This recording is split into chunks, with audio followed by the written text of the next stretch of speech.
Dear students, आज की class में हम सिर्फ परमिटेशन और कॉम्बिनेशन के फार्मूलाज नहीं बताने जा रहे हैं आपको, बल्कि हम ये सीखने की कोशिश करेंगे कि कब परमिटेशन अप्लाई होनी है और कब कॉम्बिनेशन यूज होना है।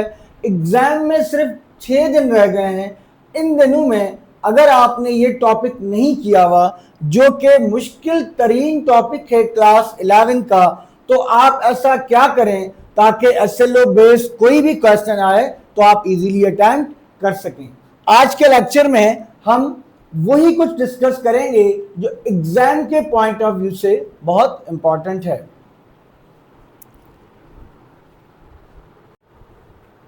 अस्सलाम वालेकुम, बिस्मिल्लाहिर रहमानिर रहीम। डियर क्लास 11 के स्टूडेंट, हमारी जो क्लास 11 की मैथमेटिक्स के प्रिपरेशन की 50 डे का जो प्लान था वो तकरीबन एंड की तरफ आ गया है। आज हम बहुत ही इंपॉर्टेंट टॉपिक जो कि परम्यूटेशन और कॉम्बिनेशन का है, उसके एग्जाम रिलेटेड जो बहुत इंपॉर्टेंट और एग्जाम फोकस कॉन्सेप्ट्स हैं और क्वेश्चंस हैं, उनकी बात करेंगे। दो पोर्शंस में आप डिवाइड कर सकते हैं परम्यूटेशन और कॉम्बिनेशन के लेक्चर को, और हम इसके दो लेक्चर्स जो है वो आपके साथ, दो वीडियोस आपके साथ शेयर करेंगे। एक लेक्चर में हम सिनेरियो बेस्ड क्वेश्चंस की बात करेंगे, जिनको आप वर्ड्स प्रॉब्लम भी कहते हैं। आपके पास कोई सिनेरियो गिवन होता है और समथिंग आपको अरेंजमेंट या सिलेक्शंस आपको फाइंड आउट करनी होती हैं। सेकंड, इसके प्रूव्स हैं, जो कि 3-4 बहुत ही इंपॉर्टेंट प्रूव हैं कॉम्बिनेशन की आइडेंटिटीज के भी और परम्यूटेशन के आइडेंटिटीज के भी। वो प्रूव्स हम आपके साथ जब हम पास पेपर्स के क्वेश्चंस को सॉल्व करेंगे, जो कि 2 पास पेपर्स हमारे पास अवेलेबल हैं, उनमें वो प्रूव्स आपके साथ शेयर करेंगे। आज हम सिनेरियो बेस्ड क्वेश्चंस की एग्जाम्पल्स के साथ आपको समझाने की कोशिश करेंगे कि आपने क्या करना है। तो चलते हैं डायरेक्ट जो है अपने क्वेश्चंस की तरफ। पहली बात जो आपको आनी चाहिए बेटा, वो है fundamental principle of counting. Fundamental principle, for example आपके पास 3 शर्ट्स हैं और 2 ट्राउजर्स हैं, और आप रोजाना जो है वो एक डिफरेंट ड्रेस जो है वो ड्रेसअप होना चाहते हैं डेली। तो आप ये देखना चाहते हैं कि आप कितने दिन जो है वो डिफरेंटली ड्रेसअप हो सकते हैं। देखिए 3 ट्राउजर्स हैं, फॉर एग्जांपल ट्राउजर्स के नाम हैं ए, बी एंड सी। 3 शर्ट्स हैं, शर्ट्स के नाम है ए, बी एंड सी। 2 ट्राउजर्स हैं, फॉर एग्जांपल ट्राउजर्स के नाम है डी एंड ई। तो आप ये कर सकते हैं कि ट्राउजर ए के साथ शर्ट ए के साथ ट्राउजर डी यूज कर लें, बी के साथ डी यूज कर लें, सी के साथ डी यूज कर लें। तो 3 दिन आप इस तरीके से ड्रेसअप हो सकते हैं।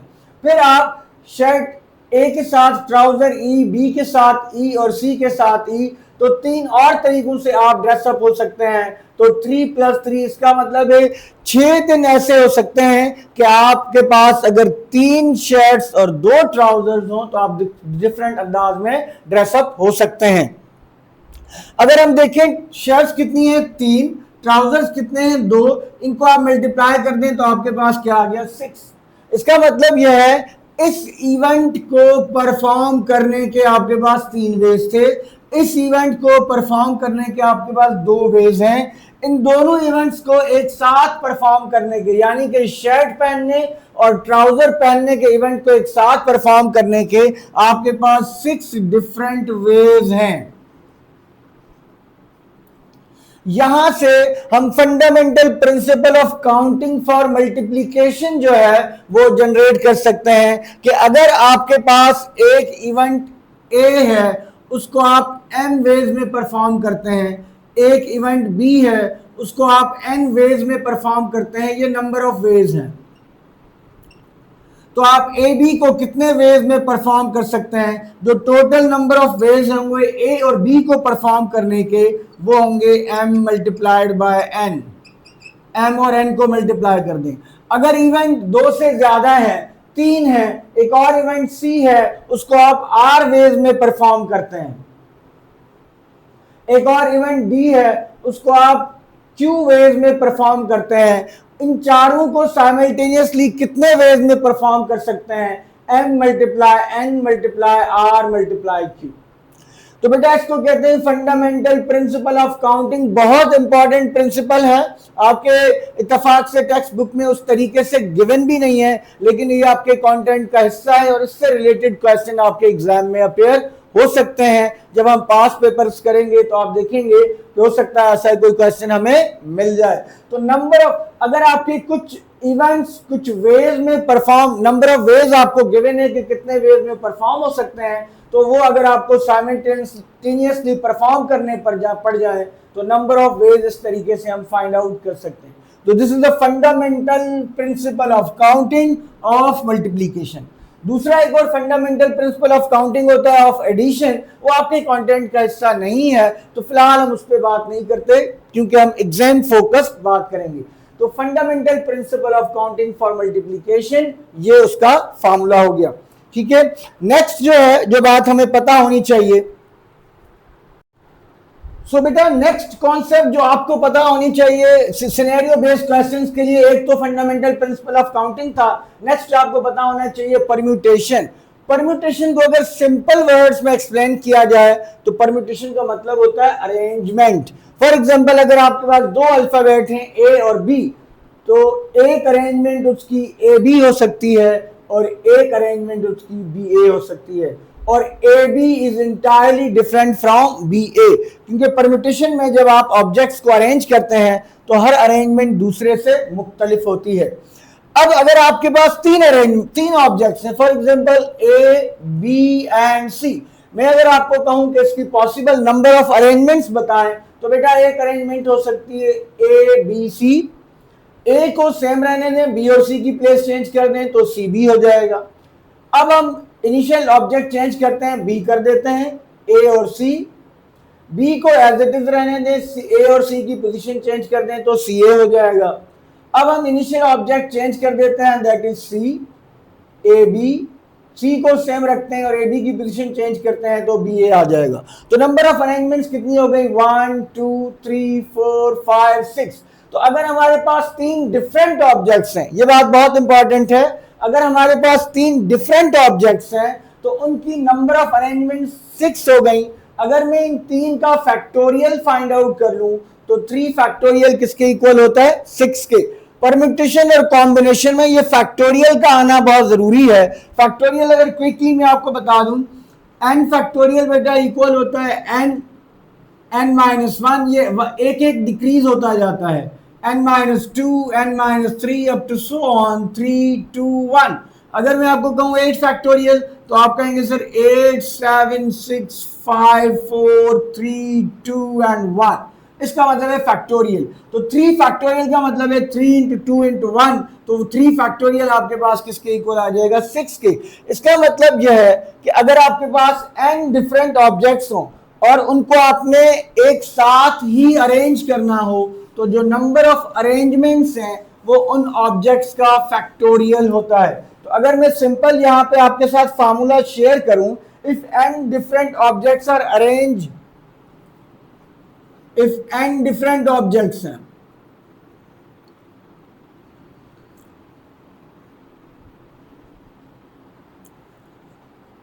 अरेंज ऑल एट वंस, अगर इन सबको आपने एक ही दफा में अरेंज करना है तो जो नंबर ऑफ अरेंजमेंट्स का फार्मूला है वो है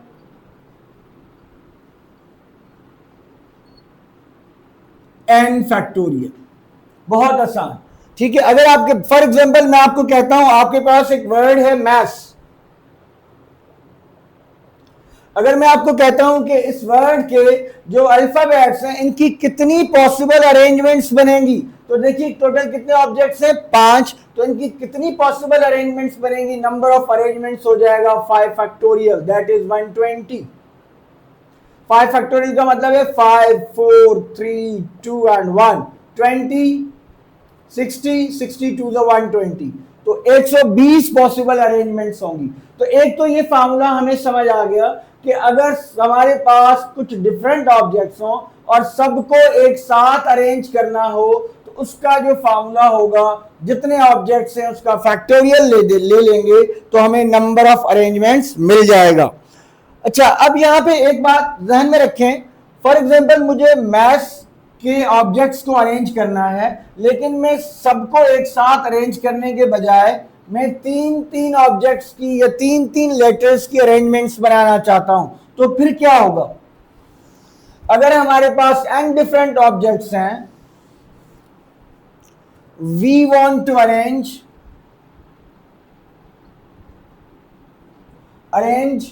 all at once नहीं, r ऑब्जेक्ट्स। सपोज n में से मैं r ऑब्जेक्ट्स को अरेंज करना चाहता हूं, तो फिर क्या होगा? फिर बेटा बहुत सिंपल सा फॉर्मूला, इसको हम कहते हैं NPR। ये आपके कैलकुलेटर में भी ऑप्शन होता है NPR का, आप वहां से भी कैलकुलेट कर सकते हैं। n total number of objects को रिप्रेजेंट करेगा, r जितने ऑब्जेक्ट्स को आप अरेंज करना चाहते हैं उनको रिप्रेजेंट करेगा, और ये इक्वल होता है n factorial divided bye n minus r factorial. ठीक है, अभी मैं मैथ्स की बात कर रहा था। अगर आपके पास एग्जांपल इसकी ले लेते हैं, अगर आपके पास एक वर्ड है मैथ्स और आप 3 ऑब्जेक्ट्स को अरेंज करना चाहते हैं, arrange 3 letters at a time, arrange 3 letters at a time. आप 3 को एट अ टाइम अरेंज करना चाहते हैं, तो कितनी इम्पॉसिबल अरेंजमेंट्स बनेगी? सबसे पहले देखा आपने total number of objects here n is equals to 5। आपने देखा आप अरेंज कितने को करना चाहते हैं? 3 अल्फाबेट्स को, so r is equals to 3। So number of arrangements क्या होगा?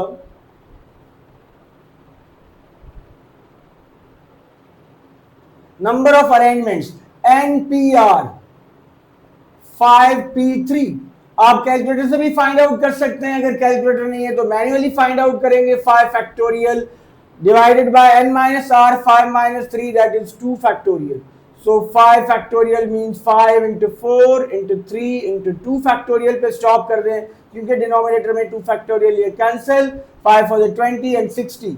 तो 60 पॉसिबल अरेंजमेंट्स बनेंगी अगर आप 3 ऑब्जेक्ट्स को अरेंज करेंगे। तीन लेटर्स के अरेंजमेंट से क्या मतलब है? फॉर एग्जांपल एक बेटा हो गया MAT, ये 3 होगी, एक हो गया MTA, एक हो गया ATS, AST। इस तरह 3 ऑब्जेक्ट्स की जब आप अरेंजमेंट्स बनाएंगे इन सबको यूज करते हुए, तो आपके पास 60 अरेंजमेंट्स बनेंगी। तो 2 फार्मूलाज हमने यहाँ पे किए, परम्यूटेशन उन ऑब्जेक्ट्स की जब सबको हमें परम्यूट करना हो और सारे डिफरेंट हो तो n फैक्टोरियल उनका फार्मूला है, और परम्यूटेशन उन ऑब्जेक्ट्स की जब सारे डिफरेंट हो लेकिन हमें n में से r ऑब्जेक्ट्स को अगर परम्यूट करना है तो उनका फार्मूला है NPR, और वो हम इजीली इस तरह से फाइंड आउट कर सकते हैं। बेटा ये अरेंजमेंट का सबसे इंपॉर्टेंट क्वेश्चन है। उमूमन इस तरह के क्वेश्चन एग्जाम का हिस्सा होते हैं, एक से ज्यादा पार्ट्स होते हैं, इसके फाइंड आउट करने होते हैं। देखिए क्वेश्चन क्या है, arrange 6 books, keep 3 books of Urdu together. 6 books, मुख्तलिफ तरीकों से ये क्वेश्चन आता है, लेकिन जो उसका आइडिया है बुनियादी तौर पर वो है जो अभी हम आपके साथ डिस्कस करेंगे। 6 बुक्स हैं आपके साथ, आपके पास, आपने उनको अरेंज करना है और 3 उर्दू की बुक्स को आपने एक साथ रखना है। जो 6 बुक्स हैं उनमें 3 बुक्स आपके पास उर्दू की हैं और आप इन उर्दू की बुक्स को एक साथ रखना चाहते हैं। फॉर एग्जांपल 6 बुक्स के नाम है ABCDEF, ये 6 बुक्स हैं। ये वाली जो 3 बुक्स हैं CDE, ये उर्दू की हैं।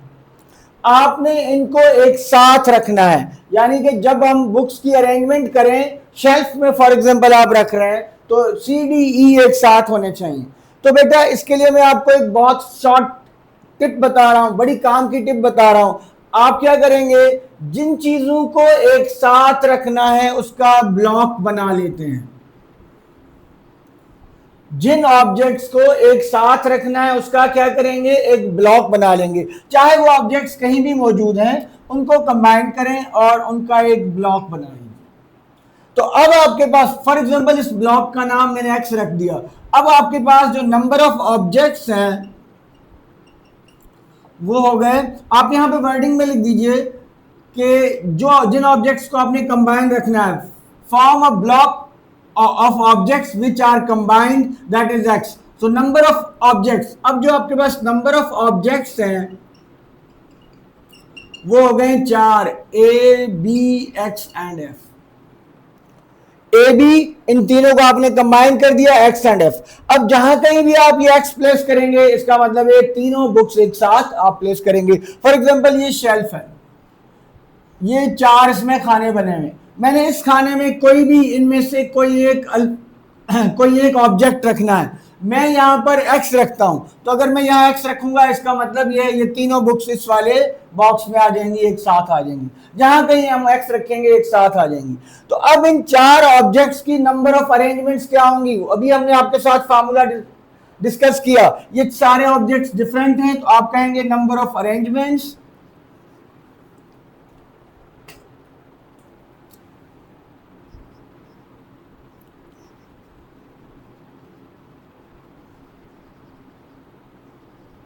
Number of arrangements 4 factorial. कितने ऑब्जेक्ट्स हैं, 4 ऑब्जेक्ट्स हैं, उनकी 4 फैक्टोरियल नंबर ऑफ अरेंजमेंट्स होंगी।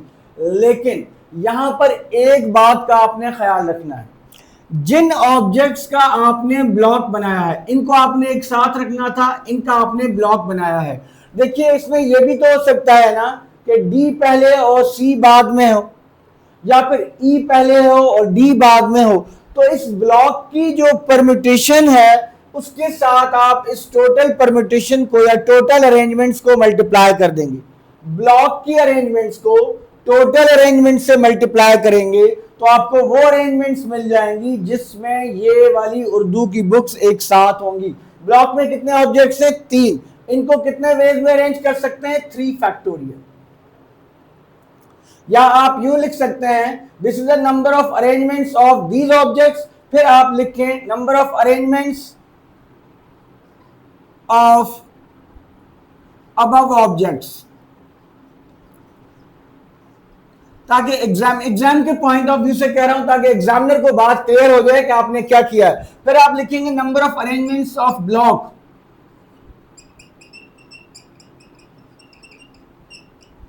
जो ब्लॉक बनाया था आपने आप इसको यहां पे मेंशन भी कर दीजिए कि ये आपने एक ब्लॉक बनाया है।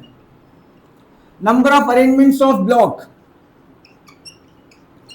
ब्लॉक में 3 ऑब्जेक्ट्स से उसकी अरेंजमेंट्स हो गई 3 ऑब्जेक्ट्स हैं तो उसकी अरेंजमेंट्स हो जाएंगी 3 फैक्टोरियल। इसका मतलब यह है, अब आप नेक्स्ट क्या लिखेंगे, टोटल अरेंजमेंट्स। बहुत इंपॉर्टेंट क्वेश्चन है बेटा, ये एग्जाम का हॉट फेवरेट क्वेश्चन है ये शॉर्ट क्वेश्चंस में आने के लिए।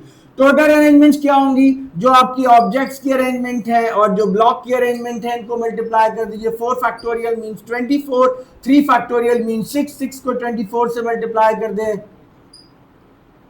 144 अरेंजमेंट्स आपकी आ जाएंगी। इस क्वेश्चन को मुख्तलिफ अंदाज में देखते हैं, इस क्वेश्चन को मुख्तलिफ तरीकों से पूछा जाता है। एक तो यह है कि आपके पास कुछ ऑब्जेक्ट्स हैं, आपने उनमें से कुछ ऑब्जेक्ट्स को एक साथ रखना है उनका, और आपने बताना है कि उसकी कितनी अरेंजमेंट्स बनेंगी, वो आपने बना दी।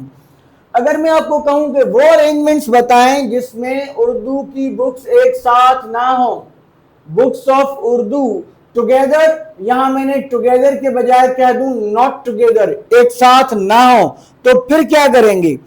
फिर आप क्या करेंगे, सबसे पहले देखें आपके पास 6 ऑब्जेक्ट्स हैं, आप टोटल अरेंजमेंट्स फाइंड आउट कर लेंगे। Total arrangement 6 factorial.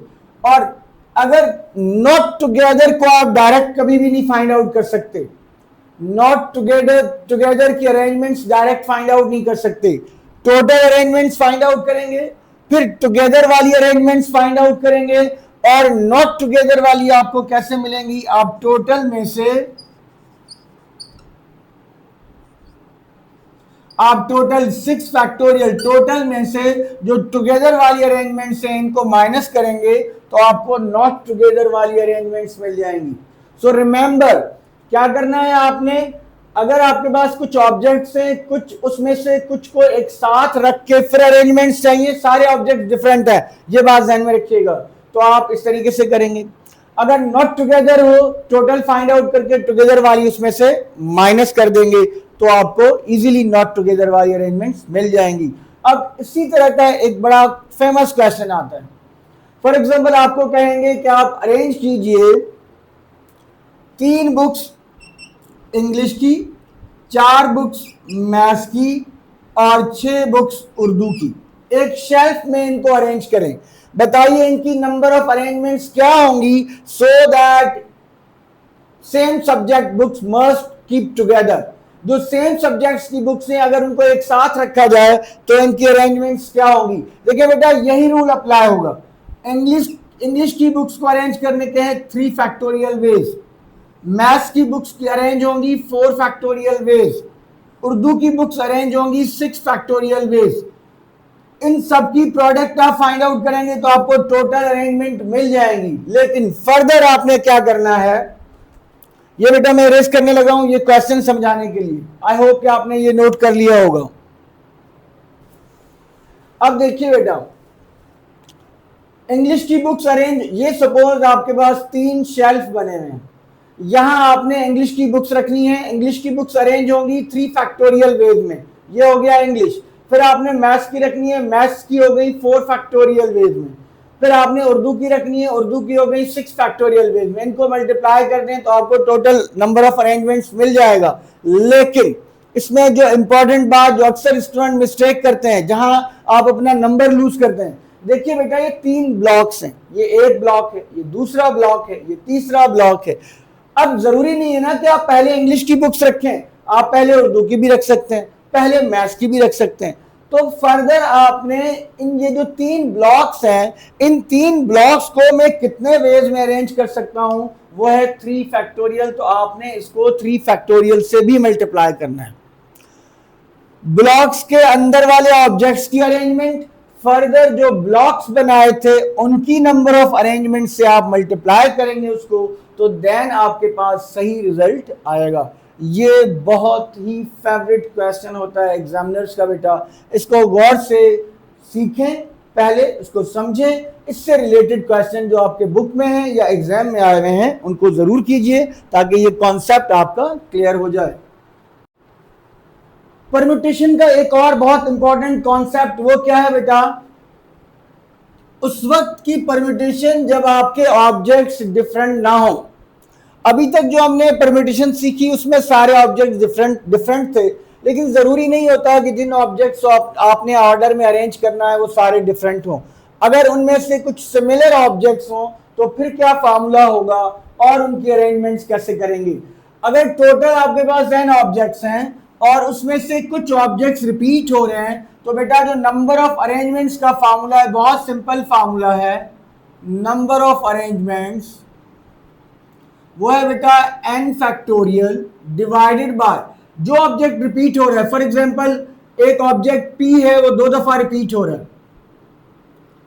n1 factorial, n2 factorial, n3, जितना जो भी ऑब्जेक्ट एक से ज्यादा दफा रिपीट हो रहा है उससे आप उसको डिवाइड कर देंगे तो आपको नंबर ऑफ अरेंजमेंट्स मिल जाएगा। जब आपके पास n ऑब्जेक्ट्स हों उनमें कुछ ऑब्जेक्ट्स रिपीट हो रहे हो तो जो नंबर ऑफ अरेंजमेंट्स का फार्मूला है टोटल ऑब्जेक्ट्स का फैक्टोरियल डिवाइडेड बाय जो ऑब्जेक्ट भी एक से ज्यादा दफा रिपीट हो रहा है उनके फैक्टोरियल से डिवाइड कर दें। आपको ये इस एग्जांपल के थ्रू समझ में आ सकता है बड़ी आसानी से। Find number of arrangements of the word level, इसके नंबर ऑफ अरेंजमेंट्स कितने होंगे वर्ड लेवल के। तो देखिए इसमें L 2 दफा रिपीट हो रहा है, E 2 दफा रिपीट हो रहा है, तो आप यहां पे लिखेंगे है n is equals to 5, L appears 2 times, तो आप लिख सकते हैं implies n1 equals to 2, E appears 2 times, तो आप लिख सकते हैं n2 equals to 2। Now number of arrangements का formula, number of total arrangements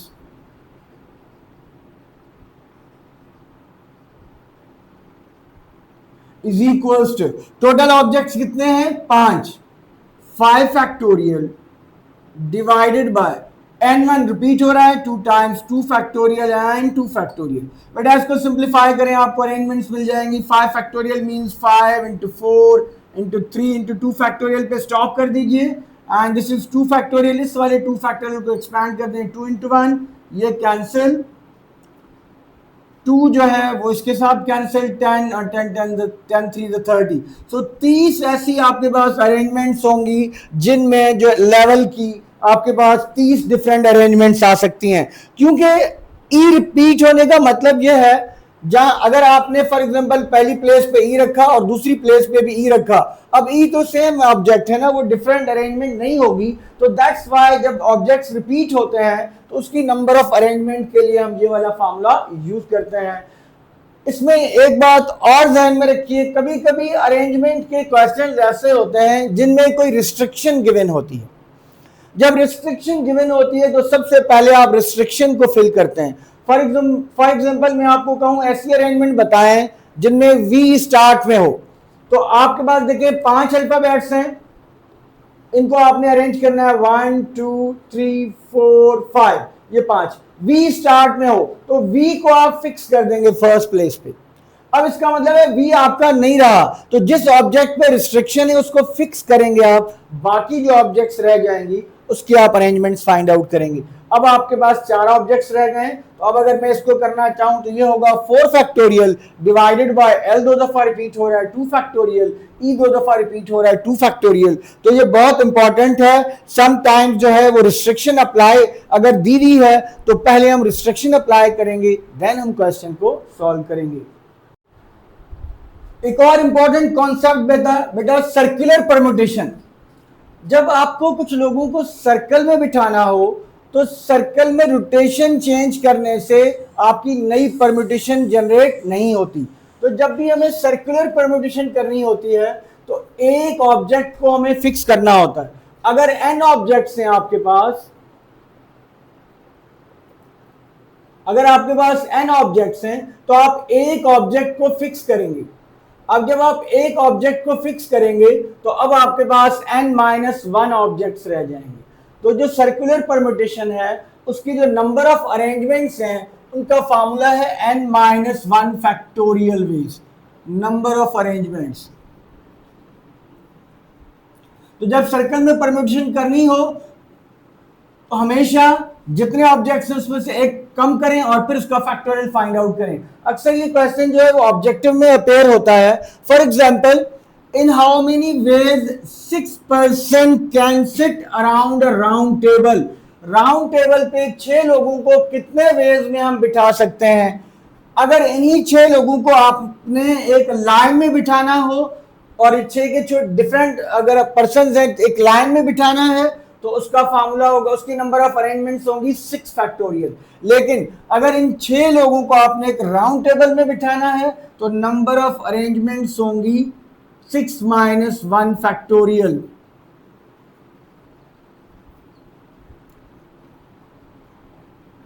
that is 5 factorial, that is 120। 5 into 4 into 3 into 2 करेंगे तो आपके पास 120 आ जाएगा। तो सर्कुलर परम्यूटेशन में ये इंपॉर्टेंट है। ध्यान में रखिए बेटा, ये चैप्टर बहुत ही इंपॉर्टेंट चैप्टर है। जहां आप एक लॉन्ग या शॉर्ट क्वेश्चन किसी और चैप्टर से आया हुआ आप शॉर्ट क्वेश्चन 8 मिनट में करते हैं, यहां से आया हुआ शॉर्ट क्वेश्चन आप 2 से 3 मिनट में कर सकते हैं। लॉन्ग क्वेश्चन आया हुआ आप 10 से 15 मिनट लगा देते हैं। इस चैप्टर में से आया हुआ लॉन्ग क्वेश्चन जो है आप 4 से 5 मिनट में कर लेते हैं। तो आपका टाइम बच जाता है, आपका टाइम मैनेज हो जाता है और पेपर आप आराम से विद इन टाइम अटेम्प्ट कर सकते हैं अगर आपको ये परम्यूटेशन और कॉम्बिनेशन के सही कॉन्सेप्ट्स आते हैं। कम से कम 3 शॉर्ट 1 लॉन्ग कंफर्म यहां से अपेयर होते हैं, 2 से 3 ऑब्जेक्टिव यहां से होते हैं। तो ये कम से कम 25 मार्क्स के नियर अबाउट जो है वो पेपर जो है परम्यूटेशन एंड कॉम्बिनेशन के चैप्टर से अपेयर होता है। तो बहुत जरूरी है वीडियो एंड तक देखें। लास्ट में जो एक लॉन्ग क्वेश्चन आता है वो हम आपके साथ शेयर करेंगे। यहां से तकरीबन ये जो नया SLO बेस्ड पेपर आ रहा है इसमें हर साल एक लॉन्ग क्वेश्चन जरूर आता है, वो हम लास्ट में आपके साथ शेयर करेंगे।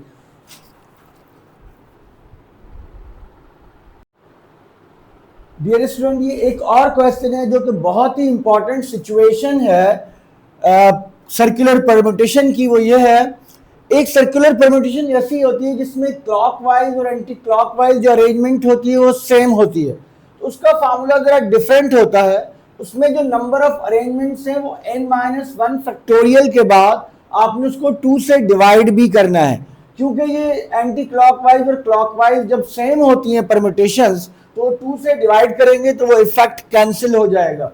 किस तरह के क्वेश्चंस में आपने ऐसा करना होता है, जहां पे आपको नंबर ऑफ नेकलेसेस बनाने हो, कितने डिफरेंट नंबर ऑफ नेकलेसेस बनेंगे डिफरेंट बीड्स को यूज करके, डिफरेंट मोतियों को यूज करके, या कितने, या सर्कुलर की रिंग है आपके पास, आपने उस पर कीज को प्लेस करना है, कितने वेज में प्लेस कर सकते हैं, इस उस तरह के क्वेश्चंस में जो नंबर ऑफ अरेंजमेंट्स होंगी वो डिवाइडेड बाय 2 होंगी, क्योंकि वहां पर क्लॉकवाइज और एंटी क्लॉकवाइज अरेंजमेंट सेम होती हैं। जैसे कि ये एक क्वेश्चन है, in how many ways can 6 different beads, आपके पास 6 डिफरेंट कलर्स के मोती हैं, वो कह रहे हैं कि कितने वेज में आप डिफरेंट नेकलेसेस बना सकते हैं, कितने डिफरेंट नेकलेसेस बन सकते हैं अगर हमारे पास 6 कलर के मोती हों।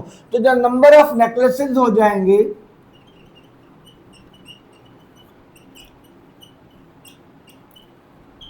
वो 6-1 factorial divided by 2, it means 5 factorial by 2, it means 120 by 2, it means 60। तो 60 डिफरेंट नेकलेसेस बना सकते हैं आप। तो ये बहुत इंपॉर्टेंट सिचुएशन है, अमूमन ऑब्जेक्टिव में इस तरह के क्वेश्चन अपेयर होते हैं एमसीक्यूज के लिए, तो ये आप इजीली ये वाली कंडीशन याद रख सकते हैं। इसमें एक और ट्रिक भी है, क्लॉकवाइज और एंटी क्लॉकवाइज से मुराद, सपोज ये सर्कल है, अगर आपके पास 3 ऑब्जेक्ट्स हैं ए बी एंड सी, अगर आप इसको फ्लिप कर दें, देखिए इसको अगर हम मैं फ्लिप कर दूं, मैं यूं कर दूं, तो ये बी इधर आ जाएगा और सी इधर आ जाएगा। पहले भी आपके पास एबीसी था, अब अगर आप एंटी क्लॉकवाइज देखेंगे तो एबीसी आ जाएगा। तो ये नई परम्यूटेशन नहीं होती, दैट्स व्हाई जो है इस तरह की सिचुएशंस में हम 2 से डिवाइड करते हैं। इसको हम कहते हैं जब ऑब्जेक्ट्स फ्लिप हो सकते हो तो देन जो है वो number of arrangement circular permutation में आप 2 से डिवाइड कर देंगे। Now the next most important concept जो है वो है कॉम्बिनेशन का। कॉम्बिनेशन में से एक लॉन्ग क्वेश्चन जरूर अपेयर होता है, देखिए कॉम्बिनेशन क्या है। डियर स्टूडेंट, अगर आप सिंगल लाइन में ये समझना चाहते हैं कि कॉम्बिनेशन और परम्यूटेशन कब अप्लाई करेंगे, तो कॉम्बिनेशन उस वक्त अप्लाई होता है जब ऑर्डर मैटर नहीं करता किसी भी सिचुएशन में। अगर आपके पास 2 अल्फाबेट्स हैं ए और बी, और आपने कितने वेज में इनको आप सिलेक्ट कर सकते हैं, अगर आपने इनको सिलेक्ट करना है, आप पहले ए सिलेक्ट करें बाद में बी सिलेक्ट करें, या पहले बी सिलेक्ट करें बाद में ए सिलेक्ट करें, इससे कोई फर्क नहीं पड़ता। इस तरह की सिचुएशन में जब आपने सिलेक्शन करनी हो जिससे किसी को भी आप पहले सिलेक्ट करें उससे कोई फर्क ना पड़ता हो, इसका मतलब है ऑर्डर इंपॉर्टेंट नहीं है। जब ऑर्डर इंपॉर्टेंट नहीं है तो आप कॉम्बिनेशन यूज करेंगे। अच्छा, अगर हम ए और बी को अरेंज करना हो तो एक अरेंजमेंट ये हो सकती है ए बी, और अगर आप बी को पहले और ए को बाद में रखें तो ये इंटायरली डिफरेंट अरेंजमेंट है इससे। तो जब आप ऑब्जेक्ट्स को अरेंज कर रहे हैं और ऑर्डर मैटर कर रहा है तो इसका मतलब है कि परम्यूटेशन है। ऑर्डर जब इंपॉर्टेंट होता है तो परम्यूटेशन होगी, और जब ऑर्डर मैटर नहीं करता तो कॉम्बिनेशन होगी। एक ऐसा क्वेश्चन हम आपको यहाँ पे भी करवाएंगे जिसमें ये बहुत क्लियर आपको समझ आ जाएगी कि कॉम्बिनेशन यहाँ क्यों अप्लाई किया है। वहां हम ये सवाल भी आपके साथ शेयर करेंगे कि कॉम्बिनेशन क्यों अप्लाई किया है, परम्यूटेशन क्यों अप्लाई नहीं किया। तो कॉम्बिनेशन ज्यादातर आपके जो एसएलओ बेस्ड क्वेश्चन है वो सिलेक्शन से रिलेटेड होते हैं, कोई कमेटी बनानी है, कोई टीम सिलेक्ट करनी है, इस तरह के क्वेश्चंस होते हैं जो कि आप इजीली कर सकते हैं। अगर आपके पास n ऑब्जेक्ट्स हैं और आपने इन सबको सिलेक्ट करना है, एक ही तरीका है, आप सबको एक ही वे है, आप सबको सिलेक्ट कर लीजिए। फॉर एग्जांपल 11 प्लेयर्स हैं आपके पास, आपने एक क्रिकेट टीम खिलानी है 11 प्लेयर्स की, और टोटल आपके पास है ही 11, आपने उनको सिलेक्ट करना है। तो एक ही तरीका है, चाहे आप किसी को पहले ओपनर को सिलेक्ट करें या पहले बॉलर को सिलेक्ट करें या पहले ऑलराउंडर को सिलेक्ट करें, है ही 11, एक ही वे है कि उसमें से आप 11 सिलेक्ट कर सकते हैं। लेकिन अगर आपके पास टीम है 16 लोगों की, 16 क्रिकेटर्स हैं आपके पास, और आपने उसमें से 11 सिलेक्ट करने हैं, तो अगर n है और मुझे उसमें से आर सिलेक्ट करने हैं तो इसका फार्मूला होता है एन सी आर। इसको पढ़ेंगे बेटा एन कॉम्बिनेशन आर, ये इक्वल होता है n factorial divided by r factorial and n minus r factorial. बहुत ही सिंपल है कॉम्बिनेशन। मेरे हिसाब से मुफ्त के 8 नंबर का क्वेश्चन है लॉन्ग का। अगर आप थोड़ा सा फोकस करें तो ये क्वेश्चन आप आराम से समझ सकते हैं। जो लॉन्ग में आने वाला क्वेश्चन है वो अभी हम आपके साथ शेयर करने जा रहे हैं, और शॉर्ट में भी कुछ क्वेश्चन आ सकते हैं, वो भी आपके साथ शेयर करते हैं। बेटा इस एक सिचुएशन में हम बहुत सारे क्वेश्चन सॉल्व करने जा रहे हैं और बड़ी आसानी के साथ सॉल्व करने जा रहे हैं। देखिए, अगर आपके पास जो है कुछ पॉइंट्स गिवन हो या कुछ वर्टिसेस गिवन हो, कोई भी पॉलीगन हो, क्वाड्रिलेटरल हो, पेंटागन हो, हेक्सागन हो, डेकागन हो, कोई भी आपके पास पॉलीगन हो और आपने उसकी नंबर ऑफ लाइंस या नंबर ऑफ साइड्स भी कह सकते हैं, नंबर ऑफ लाइंस बतानी हो, पहली बात डायगोनल्स बताने हो, नंबर ऑफ साइड्स बतानी हो वो भी है, और नंबर ऑफ ट्रायंगल्स बताने हो तो आप कैसे बता सकते हैं। अब जरा इस कॉन्सेप्ट को समझिएगा कि हम कॉम्बिनेशन यहां पे क्यों यूज करेंगे। फॉर एग्जांपल ये मेरे पास 5 पॉइंट्स हैं और मेरा सवाल ये है कि जब मैं इनको ज्वाइन करूंगा तो नंबर ऑफ लाइंस कितनी बनेंगी। इन पॉइंट्स की मैं नेमिंग भी कर देता हूं। ये पॉइंट ए है, this is B, this is C, this is D and this is E. जब मैं इनको ज्वाइन करूंगा तो मेरे पास कितनी नंबर ऑफ लाइंस बनेंगी। देखिए, मैं जब ए को बी से मिलाऊंगा तो लाइन बनेगी, या मैं बी को ए से मिलाऊं तब भी लाइन ही बनेगी। इसका मतलब यह है आप ए को बी से मिलाएं या बी को ए से मिलाएं और उससे कोई फर्क नहीं पड़ता, ऑर्डर मैटर नहीं करता। ए बी से मिले या बी ए से मिले लाइन ही बनेगी। तो इसका मतलब यह है अगर आपके पास टोटल 5 पॉइंट्स हैं और आपने नंबर ऑफ लाइंस बनानी है तो 2 पॉइंट्स को मिलाने से लाइन बन जाती है, ऑर्डर मैटर नहीं कर रहा। तो 5 पॉइंट्स की नंबर ऑफ लाइंस कितनी बनेंगी 5C2। यहां पे आप लिखेंगे number of lines, number of lines that is equals to 5C2।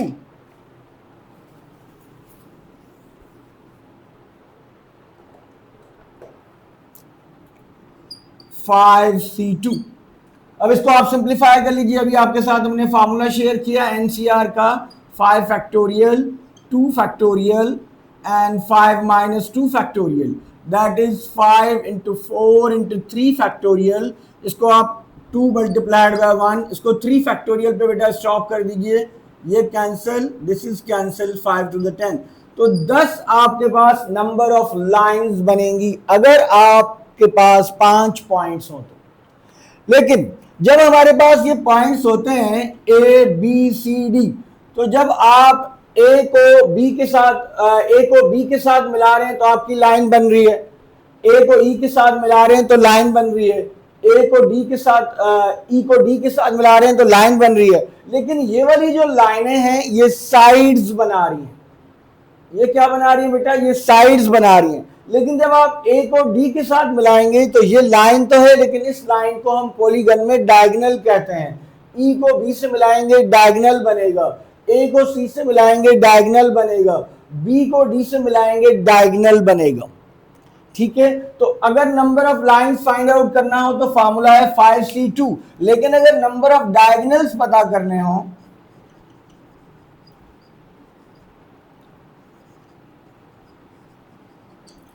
तो क्या फार्मूला है। अगर इसी के नंबर ऑफ डायगोनल्स पता करने हो तो 5C2 बेटा, ये तो हो गई नंबर ऑफ लाइंस। जब कभी भी आप अगर 5 साइडेड, अगर 5 पॉइंट्स हैं इसका मतलब है 5 साइड्स हो गई, साइड्स को माइनस कर दें नंबर ऑफ लाइंस में से तो आपको नंबर ऑफ डायगोनल्स मिल जाएगा। 5C2 माइनस 5 तो आपको नंबर ऑफ डायगोनल्स मिल जाएगा। सो 5C2 10 था, 10 minus 5, so this is equals to 5। तो ये आपके पास नंबर ऑफ डायगोनल्स हो गए।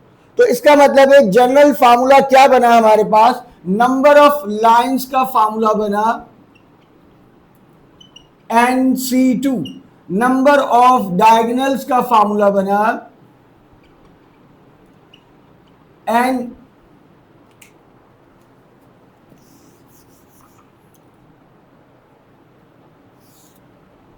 नंबर ऑफ डायगोनल्स का फार्मूला बना number of diagonals NC2 minus n, NC2 minus n, number of sides को माइनस कर देंगे। ये आप इस तरीके से number of diagonals find out कर सकते हैं, इस तरीके से आप number of lines find out कर सकते हैं। अच्छा, अगर number of triangles find out करना हो तो क्या करना होगा हमें? आई होप कि आपने ये नोट कर लिया होगा। नंबर ऑफ ट्राइंगल्स के लिए क्या करेंगे आप? जब हमारे पास कुछ पॉइंट्स हों और इनको हमने ज्वाइन करना है तो ट्राइंगल कैसे बनेगा? जब आप 3 पॉइंट्स को ज्वाइन करते हैं तो आपके पास ट्राइंगल बन जाता है। तो नंबर ऑफ ट्राइंगल्स के लिए, अच्छा अब आप इसको इससे ज्वाइन करें, किसी भी पॉइंट्स को पहले ज्वाइन करें या बाद में ज्वाइन करें, इससे कोई फर्क नहीं पड़ता, आपकी ट्राइंगल ही बनेगा, ऑर्डर इंपॉर्टेंट नहीं है। तो नंबर ऑफ ट्राइंगल्स का जो फॉर्मूला है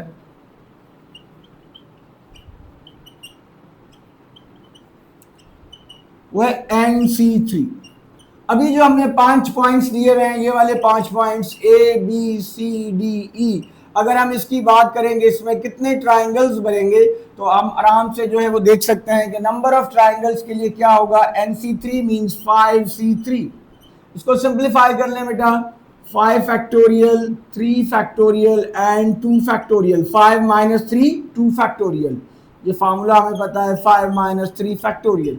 इसको सिंप्लीफाई कर दें, 5 multiply 4 multiply 3 factorial, this is 3 factorial, 5 minus 3, this is 2 factorial, ये cancel, 2 factorial means 2 into 1, so 10 number of triangles आपके पास बन जाएंगे। तो कोई भी पॉलीगन हो, कितने भी साइड्स का, 8 का, 10 का, 15 का, 20 का, आप number of lines, number of diagonals and number of triangles, ये 3 इंपॉर्टेंट बातें हैं, ये आप इजीली फाइंड आउट कर सकते हैं।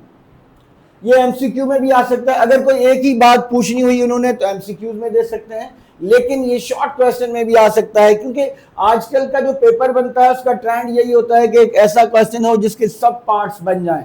तो ये फेवरेट क्वेश्चन है जिसमें आराम से सब पार्ट्स बन सकते हैं।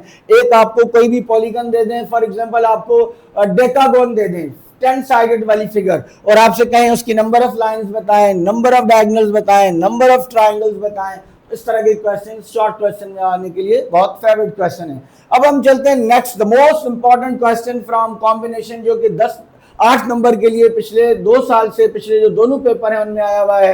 बहुत इंपॉर्टेंट क्वेश्चन और बहुत आसान क्वेश्चन, देखिए उसको कैसे सॉल्व करेंगे।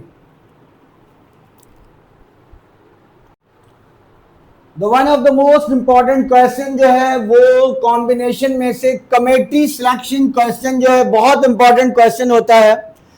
एक बार ध्यान में रखिए बेटा, कमेटी मींस सिलेक्शन। जब आप कमेटी की बात करते हैं, कमेटी बनानी है, इसका मतलब है आपने सिलेक्शन करनी है, अरेंजमेंट नहीं है। तो जब सिलेक्शन करनी है तो कॉम्बिनेशन यूज होना है, इस कॉन्सेप्ट को अपने जहन में बिठा लीजिए, ठीक है। अब देखिए क्वेश्चन अमूमन इसी तरह का होता है, जो हमने क्वेश्चन आपके साथ एग्जाम्पल के तौर पे लिया है। देयर आर 6 men, 6 आपके पास लोग हैं, एंड 8 women और 8 women हैं। A committee of 5 members, 5 members की कमेटी बनाना चाहते हैं आप। उसमें उन्होंने पूछा यह है कि 5 मेंबर्स की कमेटी के डिफरेंट ऑप्शन दिए हैं। पहली, find number of ways it include exactly 2 men and 3 women। वो कितनी कमेटीज होंगी जिनमें 2 men सिलेक्ट करें और 3 women सिलेक्ट करें। सो बहुत आसान इसका सलूशन है, और इसमें बहुत इंपॉर्टेंट पॉइंट आपको बताएंगे, जो कि अक्सर स्टूडेंट कंफ्यूज होते हैं कि ऐसा क्यों हो रहा है। वो हमने स्टार्ट में आपको बताया था, उसको जरा हम आपको रिपीट करवाएंगे, रिवाइज करवाएंगे कि वो क्या कॉन्सेप्ट है। देखिए 2 मैन आपने सिलेक्ट करने हैं, आपके पास कितने मैन हैं? टोटल 6 मैन हैं। सो 6 में से 2 मैन सिलेक्ट करने के क्या नंबर ऑफ वेज है? 6C2 मल्टीप्लाइड बाय आपको 3 वमेन सिलेक्ट करनी है। वमेन्स आपके पास 8 हैं, तो 8 में से 3 वमेन सिलेक्ट करने के वेज हैं 8C3। आप कैलकुलेटर से आराम से 6C2 फाइंड आउट कर सकते हैं, 8C3 फाइंड आउट कर सकते हैं, इनको मल्टीप्लाई कर दें। अब जो मेन इंपॉर्टेंट क्वेश्चन है वो ये है, स्टूडेंट अक्सर कहते हैं सर यहाँ मल्टीप्लाई क्यों कर रहे हैं, ऐड क्यों नहीं करते? नंबर ऑफ मेन सिलेक्ट कर लिया plus number of women select कर लिया। देखिए बेटा आप जरा गौर से सुनिएगा, आपने एक कमेटी बनानी है जिसमें क्या होना चाहिए, जिसमें मेन भी होने चाहिए, वुमेन भी होने चाहिए। अब हमने आपको एक फंडामेंटल प्रिंसिपल ऑफ काउंटिंग सिखाया कि अगर एक इवेंट को परफॉर्म करने के कुछ नंबर ऑफ वेज हैं और एक उसी के रिलेटेड एक और इवेंट को परफॉर्म करने के कुछ और वेज हैं और आपने वो इवेंट जो है वो साइमल्टेनियसली परफॉर्म करना है, तो उनके नंबर ऑफ वेज को मल्टीप्लाई करेंगे। तो एक कमेटी बनाना आपका एक इवेंट है।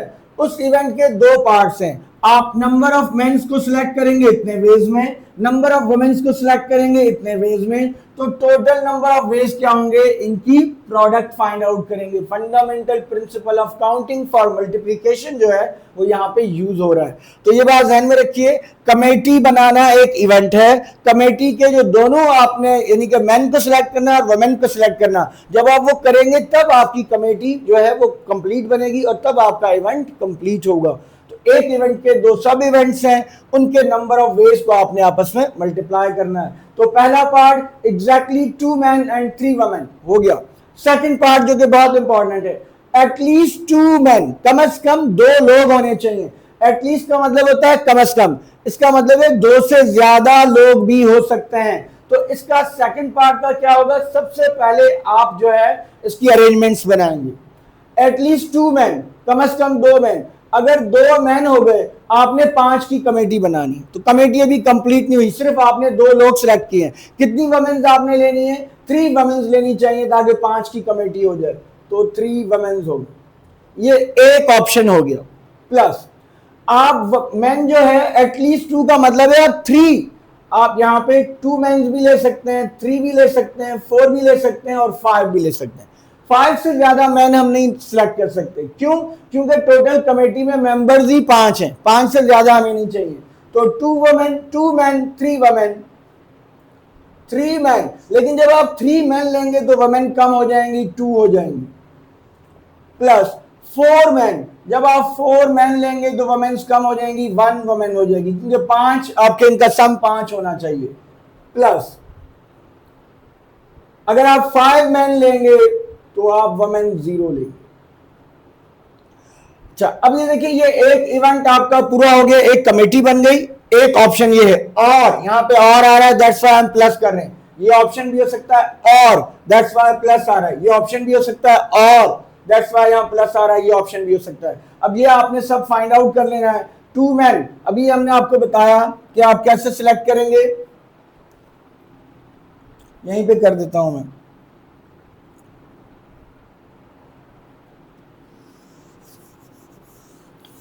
ये देखिए बेटा, इस क्वेश्चन का सॉल्यूशन हम यहां पे सॉल्व कर रहे हैं। 2 men and 3 women, इसका मतलब ये है आपके पास मैन है 6c2 multiplied by 3 women, women है 8c3 plus 3 men 6c3 multiply 2 women 8c2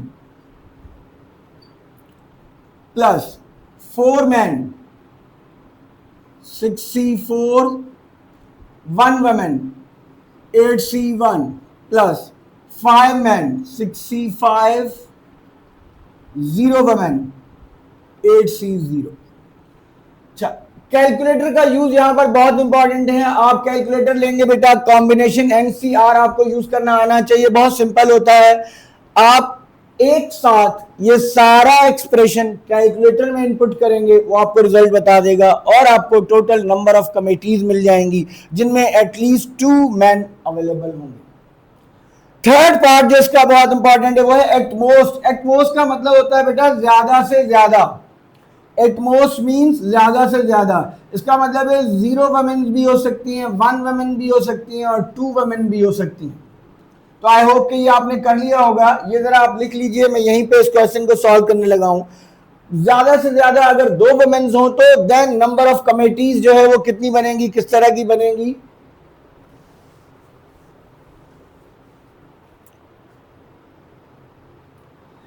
0 women, अगर 0 वुमेन है तो इसका मतलब है 5 के 5 मैन होंगे।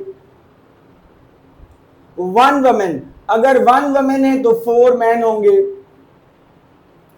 2 वुमेन, अगर 2 वुमेन होंगी तो 3 मैन होंगे। तो ये आपकी कमेटी बन जाएगी। 5 मैन किस तरह से सिलेक्ट हो सकते हैं आउट ऑफ 6, क्योंकि आप अगर 6 मैन है 6C5,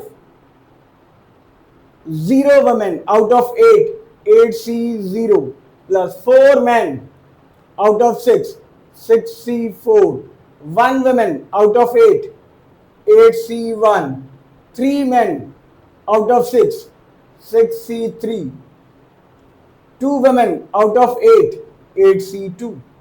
इसको बेटा आप एक साथ कैलकुलेटर में इनपुट दें और आप उसको इक्वल का बटन प्रेस कर दें तो आपको नंबर ऑफ जो है वो कमेटीज मिल जाएंगी जिसमें ज्यादा से ज्यादा 2 वुमेन्स होनी चाहिए। तो ये इसका इंपॉर्टेंट पार्ट है। एग्जैक्टली गिवन होगा, एटलीस्ट हो सकता है और एट मोस्ट हो सकता है।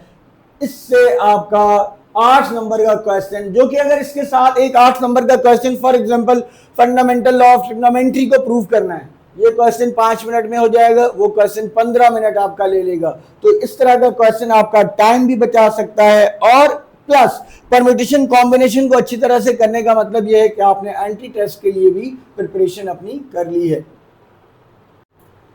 इन द लास्ट बेटा ये चार्ट हमने आपके साथ शेयर किया है, ये लास्ट तो है बट लीस्ट नहीं है, बहुत ही इंपॉर्टेंट चार्ट हमने आपके साथ शेयर किया है। वेरी इंपॉर्टेंट डिसीजन रूल जो है वो क्या होगा परम्यूटेशन और कॉम्बिनेशन का, कब परम्यूटेशन अप्लाई करें कब कॉम्बिनेशन अप्लाई करें। आपके एसएलओ बेस्ड सिस्टम में जितनी भी सिचुएशंस हो सकती थी वो हमने सब यहाँ पर आपके साथ शेयर किए हैं। देखिए सबसे पहले क्वेश्चन सेज, अगर क्वेश्चन कहे कि अरेंज करना है, ऑर्डर मैटर करता है, अरेंजमेंट में परम्यूटेशन यूज होगा।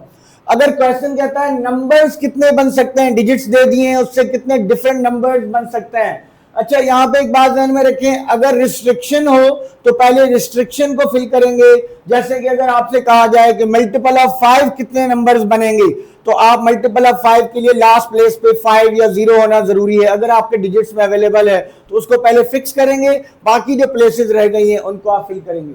तो फॉर्म नंबर्स, इसमें भी अरेंजमेंट इंपॉर्टेंट होती है, तो ऑर्डर मैटर करता है, परम्यूटेशन यूज होगा। सिट इन अ रो, एक रो में बिठाना है या सर्कल में बिठाना है, ऑर्डर मैटर करता है। सर्कल में बिठाएंगे तो एक ऑब्जेक्ट कम कर देंगे, n-1 फैक्टोरियल उसका फार्मूला है। परम्यूटेशन यूज होगी, ऑर्डर मैटर करता है, परम्यूटेशन। सिलेक्ट करना है आपने, टीम सिलेक्ट करनी है 16 में से 11 लोगों की, 16C11। सिलेक्शन में ऑर्डर मैटर नहीं करता, order does not matter, combination use होगा। कमेटी बनानी है, कमेटी में ऑर्डर मैटर नहीं करता बेटा, आपने कॉम्बिनेशन यूज करना है। टीम सिलेक्ट करना है, अभी आपको बता दिया, ऑर्डर मैटर नहीं करता, आपने कॉम्बिनेशन यूज करना है। कुछ पॉइंट्स गिवन है, आपने नंबर ऑफ लाइंस बनानी है, ए को बी से मिलाएं और बी को ए से मिलाएं, कोई फर्क नहीं पड़ता, लाइन ही बनेगी आपका, ऑर्डर मैटर नहीं करता, कॉम्बिनेशन यूज होगा। ट्राइंगल्स बनाने हैं, किसी भी पॉइंट को किसी से मिलाएं, आपका ट्राइंगल जनरेट होता है, ऑर्डर मैटर नहीं करता, कॉम्बिनेशन यूज होगा। बहुत इंपॉर्टेंट चार्ट, इसको 1-2 दफा बड़े गौर से 5-1 मिनट के लिए जरा इस पे फोकस करें तो आई डोंट थिंक सो कि कॉम्बिनेशन या परम्यूटेशन में से कोई ऐसा सिनेरियो बेस्ड क्वेश्चन आने लगा है जो आप ना कर सकते हो। आई होप बेटा हमने परम्यूटेशन कॉम्बिनेशन में अपनी तरफ से पूरी कोशिश की है कि आपको ये कॉन्सेप्ट बिल्कुल क्लियर हो जाए कि when to use permutation, when to use combination, ताकि सिनेरियो बेस्ड क्वेश्चन जो है वो आप विद इन मिनट सॉल्व करके अपना टाइम भी बचा सकें और अपने नंबर भी कंफर्म कर सकें। इसका जो सेकंड पोर्शन है वो इसकी आइडेंटिटीज है परम्यूटेशन और कॉम्बिनेशन की, उनके प्रूफ्स भी जो है आपके एग्जाम का पार्ट होते हैं, वो लॉन्ग में भी आते हैं, शॉर्ट में भी आ सकते हैं। सेकंड जो हमारी वीडियो कोशिश करेंगे कि आज या कल मॉर्निंग में जो है आपके साथ शेयर करेंगे, जिसमें हम पास्ट पेपर्स के आए हुए क्वेश्चन भी सॉल्व करेंगे और जो आइडेंटिटीज हैं परम्यूटेशन कॉम्बिनेशन की वो भी सॉल्व करके आपके साथ शेयर करेंगे। इसको जरा आप गौर से बेटा, इनको करने के बाद अपने बुक के क्वेश्चन सॉल्व करके देखें, अपने जो एग्जाम्स आपके हुए हैं उनके क्वेश्चन सॉल्व करके देखें। आई थिंक आपका परम्यूटेशन कॉम्बिनेशन 100% क्लियर हो जाएगा। टिल नेक्स्ट वीडियो, अल्लाह हाफिज।